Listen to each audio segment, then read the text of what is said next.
турмушка нааразы да, обжигип айткандай. Бычак нанын кесип, чай ичип отурганбыз да.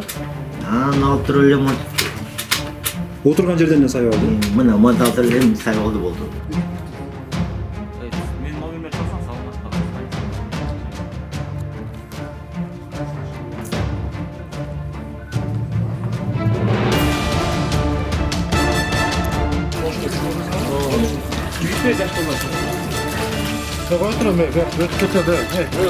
Kızık kesin abi, televizyona takılırsa, tutulursa. Milisiya hizmet götürse, koltuğu alıp tutulursa. Al koysan, ötünün kanalına seçim oldu.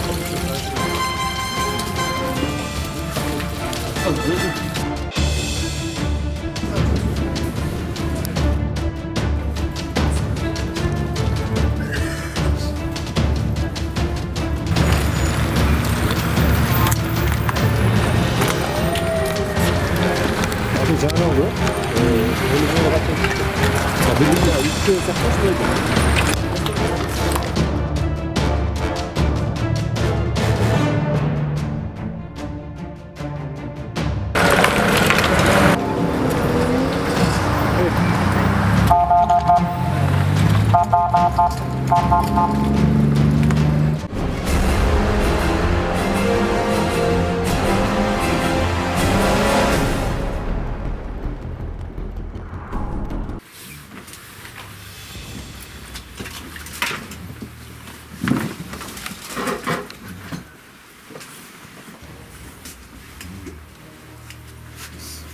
Пожалуйста, помоги. Сен барсың ба? Алма. Ты жардам бересің.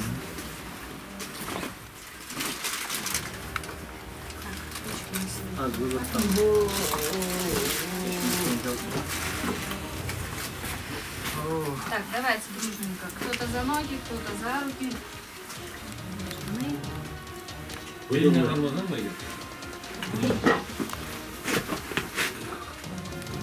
Тез жардам кызматынын дарыгерлери денесине бычак сайылган жаранга алгачкы медициналык жардамды көрсөтүп жатышат. Бул адам мында мурдаракта ашкана бычагы менен өзүн өзү сайып салыптыр. Анын абалы оор болгондуктан ак халатчандар ооруканага алып кетмек болушту. Вот здесь разверните, ножками туда, головой на выход.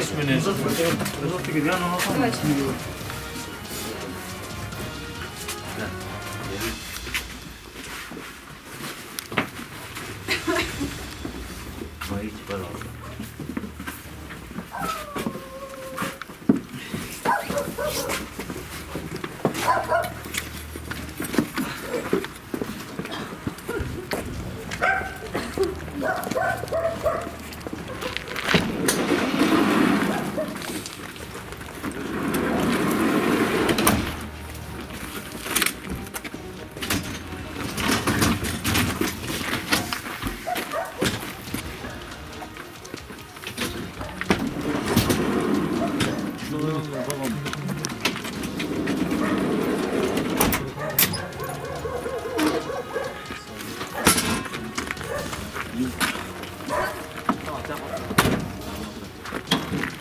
Aslında olmasın ya. Bek. Yarandık o.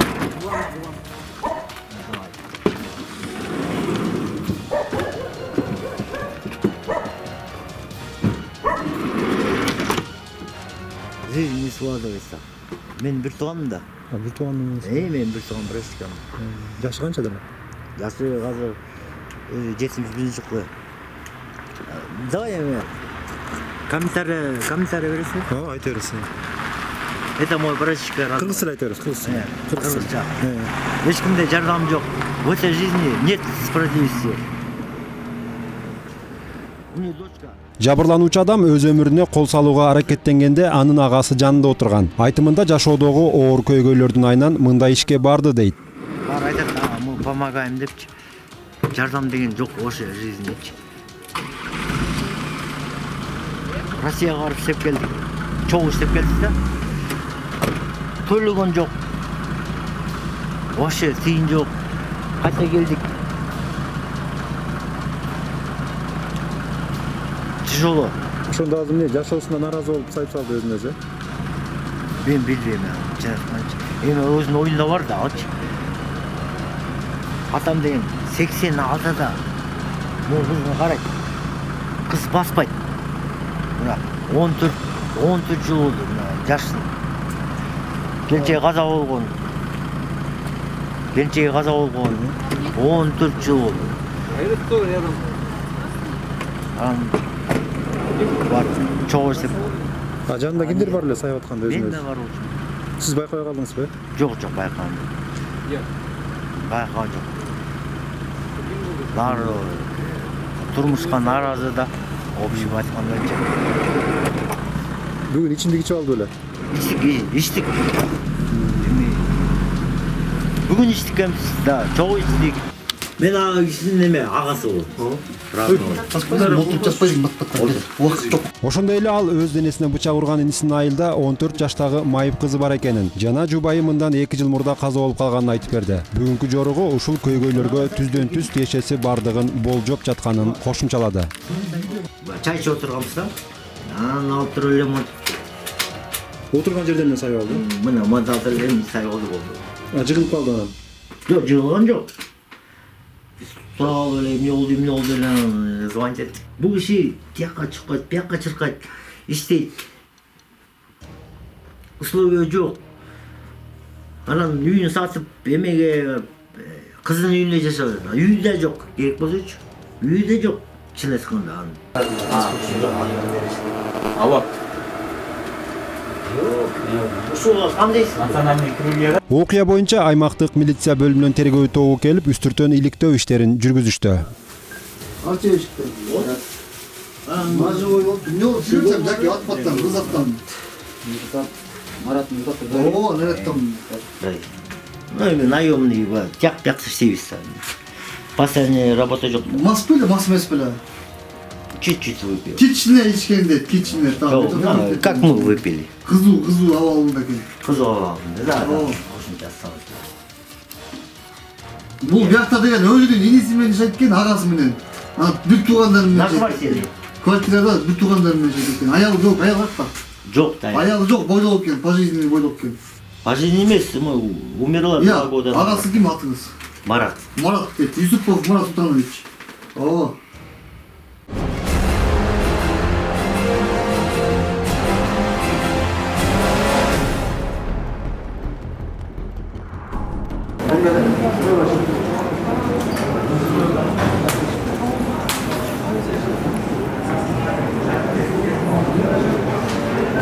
Милициянын жаш өспүрүмдөр менен иштөө инспекциясы кезектеги камкордук аталышындагы рейдин өткөрдү. Алар кечки саат 10дон кийин шаар ичиндеги ар кандай көңүл ачуучу жайларда компьютердик клубдарды кыдырышып, жашы 18ге толо элек өспүрүмдөрдү аныктап колго түшкөндөрүн бөлүмгө алып барып жатышты. Көзөмөлсүз, кароосуз жүргөн коомдук жайларда, көчөдө, башка жайларда жүргөн жаш өспүрүмдөрдү аныктап, аларды ата-энесине кайтаруу, болбосо балдар үйлөрүнөн,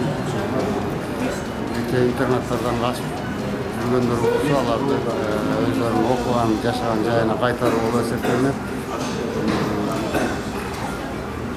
Иш-чаралар күндүзү дагы жүрүп атат, айрыкча түндөсү мондай компьютердик клубтарда, кафелерде, жана башка автовокзалдарда, жана башка коомдук жайларда жүргөн жаш өспүрүмдөрдү аныктап, аларды ата-энесине кайтарып.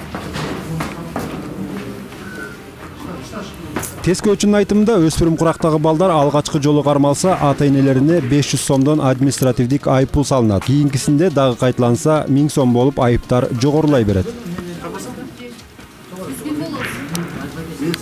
Gelip durup gelirsin. Sasam mı? Satıyor. Gelip tutursun. Fiyata gelse pasportlar mı? Benim pasportum var. Sağ ol. Hayır be. Teşekkür ederim.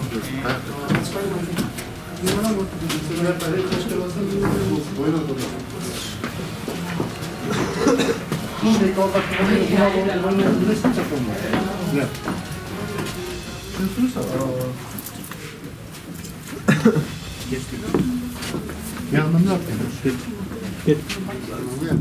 Шаардык милиция менен биргелешкен рейдтин жүрүшүндө болжолдуу жаш балдар болушу мүмкүн делинген бир топ оюн залдары текшерүүгө алынып, ээлерине өспүрүмдөрдү киргизбегиле деген эскертүүлөр берилди.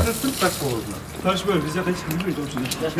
Bunda farklı kızım bir kişi kalır yüzleşti. Alarm lazım da satıldı. Yüzde yaşka, geratasın bazısını hoşta şunu da sarı. Yüzde yaş onlar. Ya oturun be, ötüte de. Kızık kesin hadi, ben onu televizyon takılır, tutulacak. Milisiya hizmet götürse, foto alıp tutulacak. Al koysan, ötünen kanal açası oldu. Негизинен шаардагы интернет клубдардын кардарларынын көпчүлүгүн студенттер түзүшөт. Арасында анча-мынча жашы улгайган адамдар да түнкү убактыларын ушул жайларда өткөрүшөт экен. Инспекторлор бул клубду кыдырып жүрүшүп, жаш өспүрүм кырактагы баланы көрүп калышты. Ал өзүн 14 жашта экенин жана бул орунга жаңы эле бир тууган агасы отургузуп кеткенин айтып берди.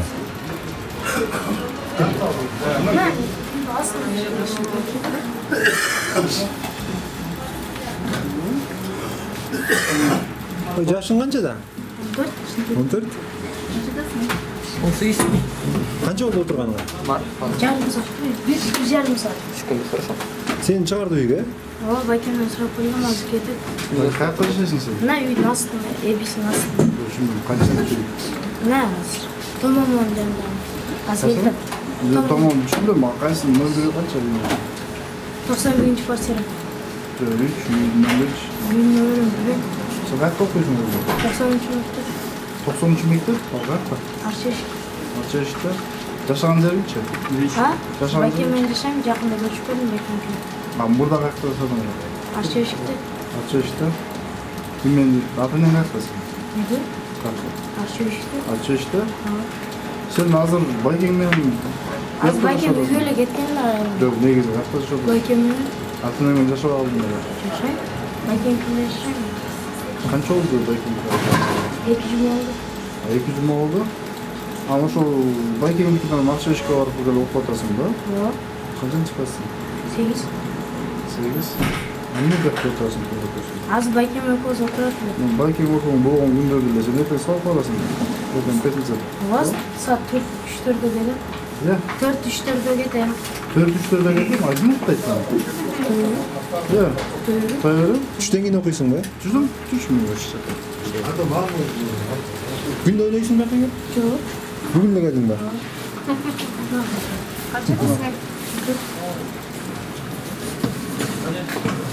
Тартип сакчылары жаш баланын агасын телефондон чакыртып, анын тиешелүү документтери жок болгондуктан инисин бөлүмгө алып кетмей болушту. Эй, başka.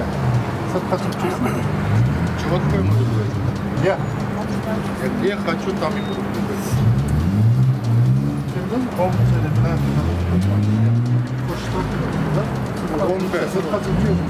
Сыртқа неге чыгмай келем.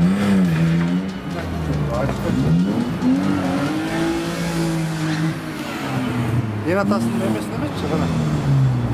Позвони атасына.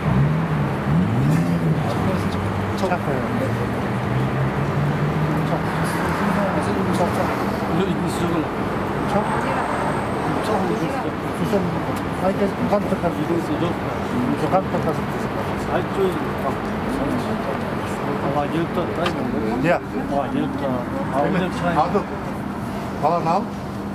Bak yine tasını çakır. Bilmiyorsun bak. Hoşuma bitiremedi. Yine tam gelir.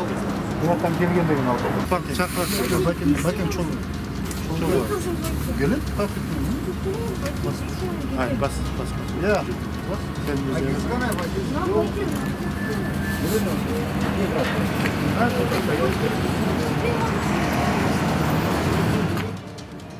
Ошентип рейдтин жүрүшүндө бир топ балдар кармалып, аларды түн ичинде өз алдынча ээн эркин кое беришкендиктер боюнча ата-энелерине административдик протоколдор толтурулду.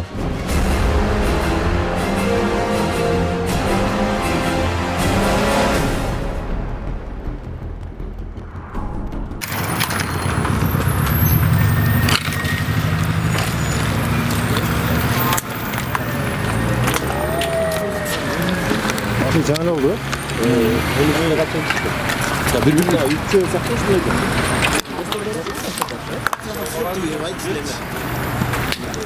Ya bana.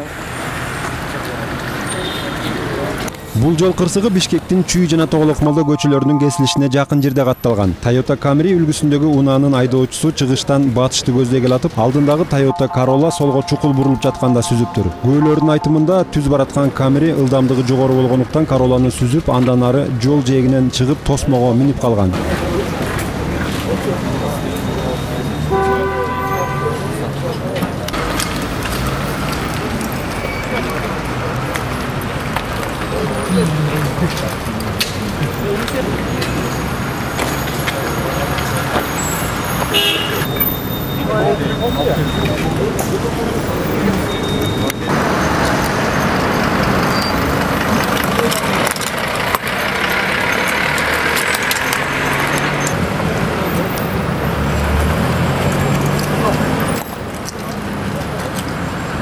Жол кырсыгында Camry'nin айдоочусу менен жүргүнчүсү жеңил жаракаттарды алышса, Corolla'нын айдоочусунун абалы оорураак болгондуктан тез жардам чакыртылып, медициналык жардамдар көрсөтүлүп, ооруканага алынып кетти.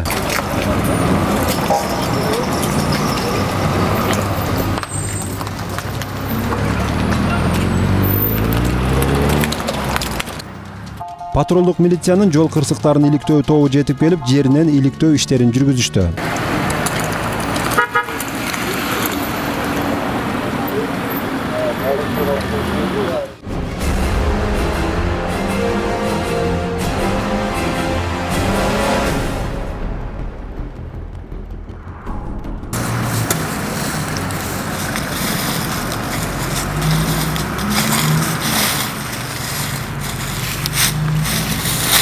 Мерседестин айдоочусу Баялинов көчөсү менен батышты көздөй баратып, ролду башкара албай жол жээгиндеги жарык берчү электр мамысын сүзүп токтогон. Мында айдоочу жогорку ылдамдыкта келгендиктен мамыны түбүнөн жулуп кулатып, унаасы бир топ материалдык зыянга учураган. Салондогу коргоочу жел баштыкчалар ачылып, айдоочунун өмүрүн сактап калган.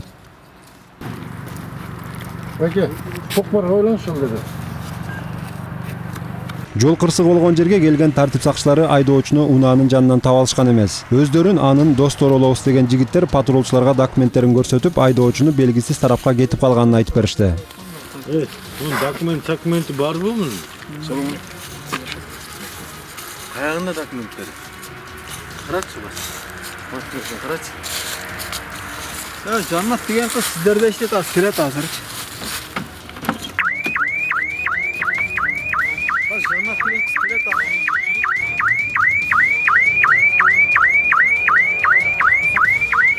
Telefon al koy. Al meniki al. Жаңылык секирип кирген болчу. Мына да меники. Документ сеникиңде? Меники ал. Мен бияка кайтарып чыгайын дедим. Жок, Жаннат деген кыз келет азыр сонуку. Кыз, мен ал эмеле, я. Бурунда кыз беле. Я. Жаннат деген кыз. Жок, мен аз бияка алып чыгайын дедим эле. Мына бу жерде тааныштар көрдү эле. Жо, Жаннат деген ким? Бияка эмнеге келет ал? Сиздердин сатып-жүргүздөр ол, тааныйт сиздердичи. Таанысам эмне? Бул водитель сурап атат, айдоочу сакыда. Жок, мен азыр эле кирдим эле, мына бураттар тааныйт. Мына телефон меники, мына меники, документчи. Атын кимчи? Эле кирдим, Бек деген.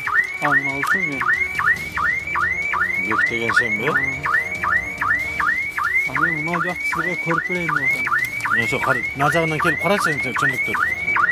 Ким деген бала ол кыз айдап жүрдү эле буну. Жаннат деген аз келет экен, аз карап. Кырсык боюнча жеринен тиешелүү документтер толтурулуп, алдыңкы бөлүктөрү талкаланган Мерседес эвакуатордун жардамы менен айып төлөөчү жайга алынып кетти.